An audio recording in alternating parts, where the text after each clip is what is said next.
ഒരു 500 കോടി ക്ലബിലേക്ക് എത്താൻ പറ്റുമോ? അനിയന്റെ നാക്ക് പൊന്നായിരിക്കും അല്ലേ? അങ്ങനെയല്ലേ പറയാൻ പറ്റുള്ളൂ. നമ്മൾ അങ്ങനെ വിചാരിച്ചിട്ട് ഒരു സിനിമ എടുത്തിട്ടില്ല, അത് അബദ്ധത്തിൽ പറ്റിപ്പോകുന്നതാണ്.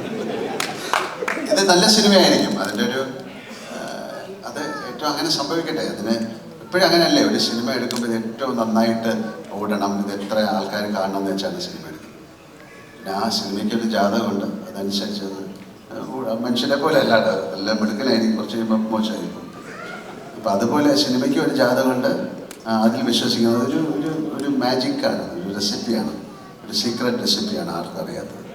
അതുകൊണ്ട് നമ്മൾ 500 കോടി ഇല്ലെങ്കിൽ ഒരു 100 കോടി അങ്ങനെയല്ല. അതുകൊണ്ട് ആ ചോദ്യം വളരെ രസകരമായിരുന്നു. നമുക്കതിനു വേണ്ടി പ്രാർത്ഥിക്കാം, എല്ലാവർക്കും ചേർന്ന് പ്രാർത്ഥിക്കാം.